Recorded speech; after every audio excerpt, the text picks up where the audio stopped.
Assalamualaikum warahmatullahi wabarakatuh. Kami dari kelompok 1 akan mempresentasikan materi tentang elemen-elemen wawancara. Sebelumnya, izinkan saya untuk memperkenalkan teman-teman dari kelompok 1. Yang pertama ada Badria, berikutnya ada Laura, Mutia, Wahyu Dwi Yulianti, Cindy Tri Evelia, dan Widi Sri Astuti. Berikutnya ada pengertian dari wawancara. Wawancara adalah percakapan di mana pertanyaan diajukan dan jawaban diterima. Percakapan dilakukan antara dua orang, meskipun wawancara tidak terbatas hanya pada dua orang.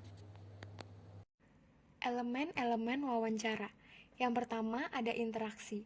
Dalam wawancara terjadi interaksi di mana melibatkan pertukaran, sharing, and exchange dalam hal peran, tanggung jawab, perasaan, belief, motif, dan informasi.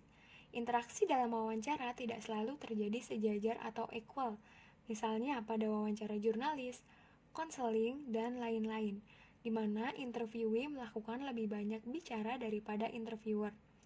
Yang kedua ada proses.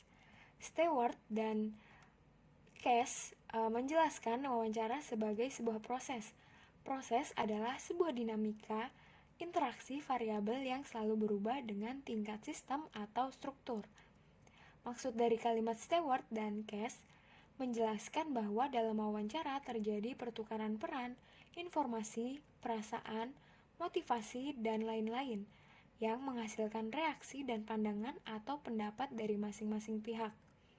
Misalnya, jika pada awalnya interviewer yang bertanya kepada interviewee dan jawaban yang diberikan interviewee bukan hanya memberikan jawaban yang isinya bersifat informatif, namun juga meyakini interviewer mengenai kepercayaan dan nilai-nilai yang diyakini.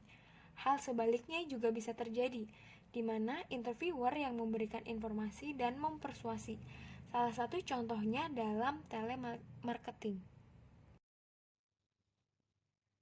Selanjutnya adalah pihak-pihak. Dalam wawancara dapat dilakukan secara individual atau one-on-one, ataupun secara kelompok atau panel.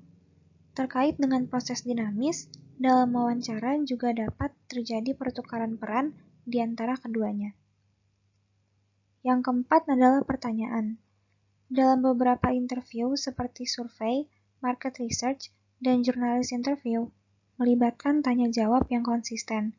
Namun, dalam bentuk interview yang lain, seperti misalnya dalam konseling atau rekrutmen kerja, bukan hanya tanya jawab, tetapi juga bersifat informatif.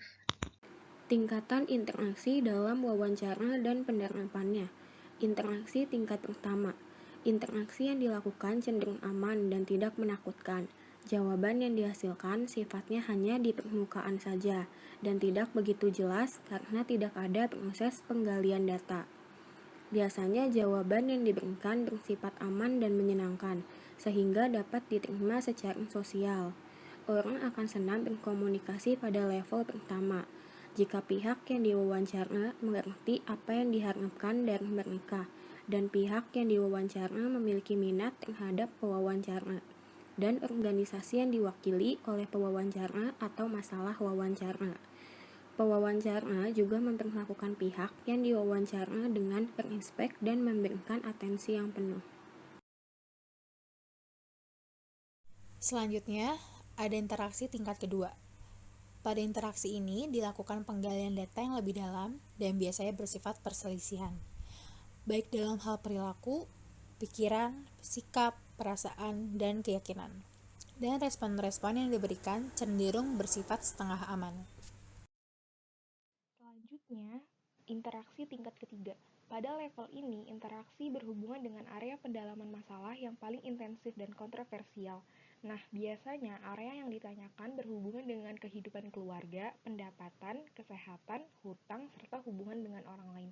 Sehingga jawaban yang diberikan akan mengungkapkan perasaan, keyakinan, sikap, dan persepsi seseorang secara lebih terbuka. Oleh karena itu, pada level ketiga ini, hubungan antara orang yang berinteraksi harus positif akrab dan hangat untuk mencapai level dari kepercayaan yang lebih tinggi. Sekian presentasi dari kelompok kami, kurang lebihnya mohon maaf. Wassalamualaikum warahmatullahi wabarakatuh.